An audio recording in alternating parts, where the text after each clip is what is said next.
Congratulations on the purchase of your new Quadrifire fireplace insert pellet burning appliance. Quadrifire has the finest line of pellet burning products in the nation. You can expect many enjoyable years of safe and environmentally responsible operations from your pellet appliance. Please take the time to read and understand the written manual that came with your Santa Fe insert pellet appliance. It contains important information not covered in this DVD. When installing an insert appliance, you have several options unique to insert appliances. Face trim is the most visible option. The fact that you will need to install the appliance with insulation underneath as well as to the sides is sometimes overlooked. Consult your owner's manual for details on insulation requirements.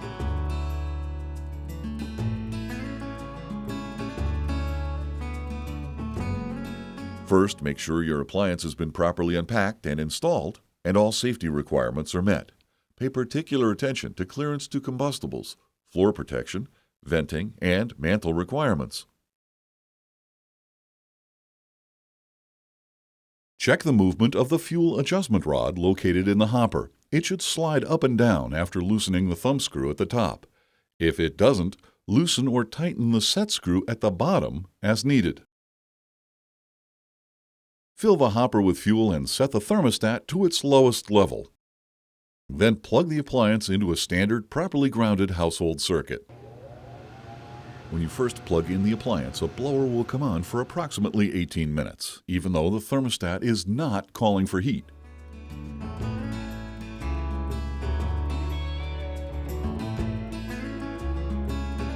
The Santa Fe Insert's heat output switch is located on the lower right side of the unit. Switch it to the high setting by pushing the top of the switch in. Right beside it is the reset button. Adjust the thermostat to its highest setting. The red call light located on the left rear of the unit by the power cord receptacle will be on. This indicates the thermostat is calling for heat. For your first fire, it will be necessary to fill the feed system and allow it to begin dropping pellets. Press the reset button once every 2 minutes until the pellets start to drop into the fire pot. Then press the reset button one more time. The reset button resets the appliance startup timer and will only work when the thermostat is calling for heat and the red call light is on.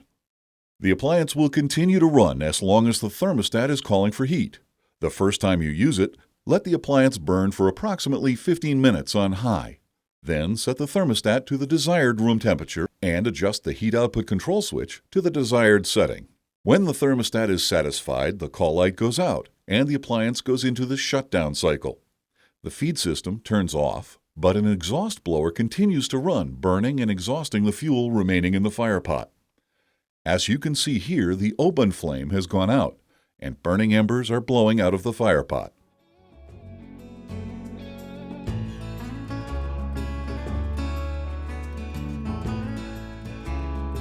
The appliance is like most modern furnaces. When the thermostat calls for heat, your appliance will automatically light and deliver heat. When the room is up to temperature and the thermostat is satisfied, the red call light will go off and the appliance will shut down. The appliance will even automatically relight after a power failure. During each ignition cycle, it is normal to see some smoke in the firebox. The smoke will stop once the fire starts. Locate the heat output control switch. It's on the lower right side of the insert. It has 3 output settings to allow your stove to cycle on and off at a comfortable rate for you. The high setting will run the unit at maximum heat output and blower speed. The low setting will run the unit at minimum heat output and blower speed. When the thermostat calls for heat, the appliance will start on the high setting for the first 4 minutes, then automatically switch to the burn rate that it's set to.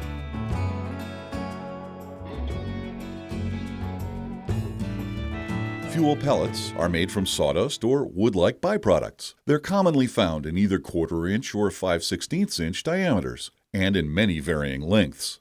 Pellet length may even vary by lot from the same manufacturer. This variation means that the feed rate of your appliance will need to be adjusted occasionally. Extensive testing has determined that shelled field corn is an excellent economical alternative to pellet fuel in some regions. Because of the high moisture content in corn, wood pellets need to be mixed with the corn to allow automatic ignition. To start with, use a blend of 50% corn and 50% wood pellets. The feed rate may require a slight adjustment. If you're successful with automatic operation, try a blend of 80% corn and 20% pellets. Pellets are only needed to assist with lighting of the fuel. In cases where the stove runs full time, 100% corn will work after starting the fire with a small handful of wood pellets in the fire pot. Proper storage of your pellets and alternative fuel is very important. Always store your fuel in a dry and convenient area away from all combustibles.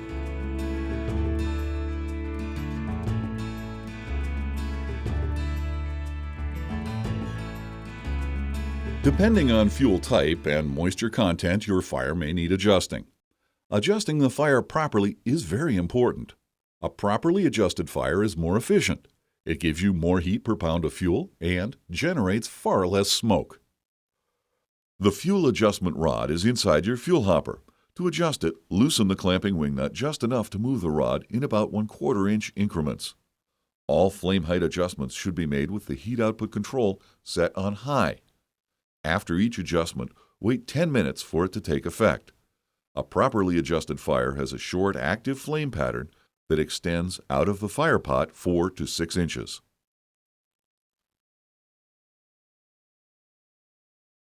If the fire is too low, it may not stay hot enough, and the thermocouple will not sense enough heat, which will cause the stove to shut down prematurely. When the fire is too small and rarely peaks above the top of the fire pot, like this one, then you will need to adjust the feed rod upwards. If the glass is getting black, the fire is probably too high, and the fire pot will have to be cleaned more often. The heat exchangers and exhaust system will also need more frequent cleaning. If the fire has tall black flames with black tails and seems somewhat lazy, then the feed rate will need to be reduced.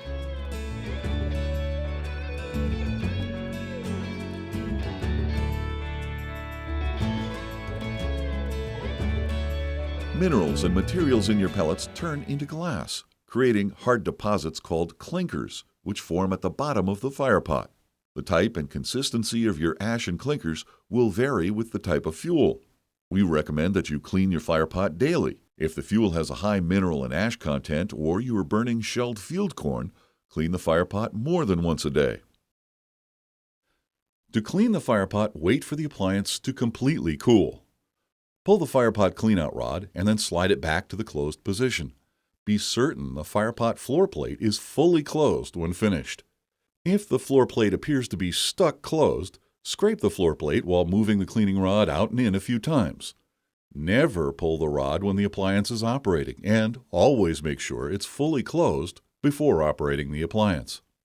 About once a week, or as needed depending on fuel quality, stubborn clinker buildup must be firmly scraped and chipped out of the fire pot with a putty knife. At this point, you should empty the ash pan. To remove the ash pan, slide the ash pan straight out, empty it into a non-combustible container, and reinstall the ash pan. Always assume that ashes are hot and dispose of them properly in a sealed metal container. Place the container in a safe area on a non-combustible surface. The amount of ash buildup in the fire pot will be a good guide to determine how often you should clean the heat exchangers. Typically, you should clean the heat exchangers at least once a week.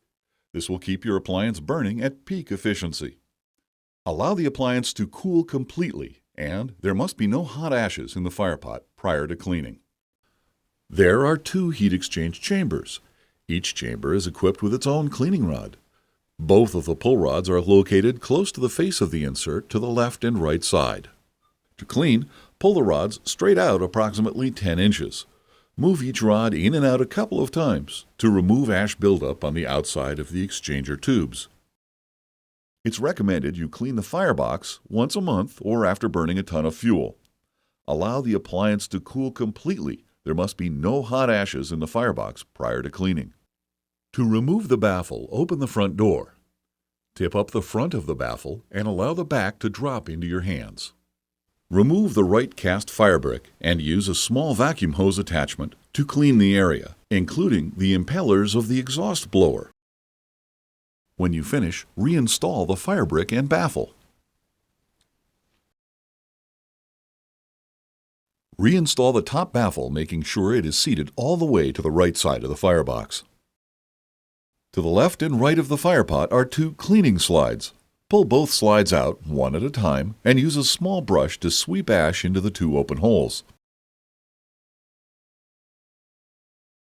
Now sweep the remaining ash from the firebox.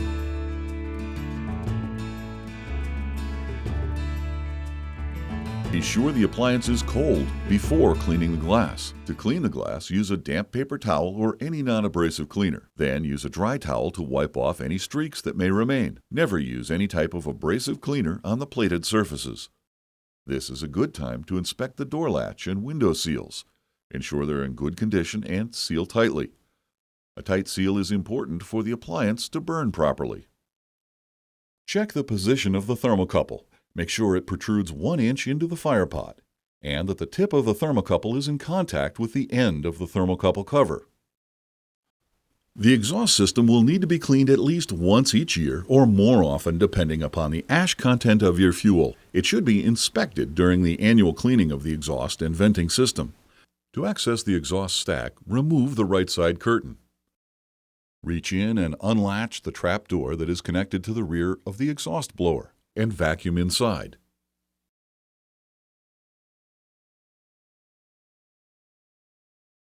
Relatch when you are done. And reinstall the curtain door. The gap on the left side of the curtain door is necessary for the stove to vent properly.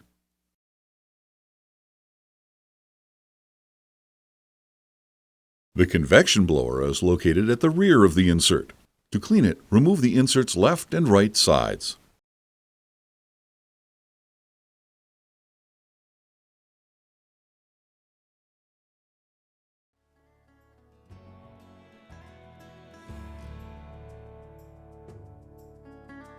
This blower has two impellers, one on each side of the motor. They should be cleaned at least once each year. It requires no lubrication. For a more thorough cleaning, call a qualified dealer for an annual service call.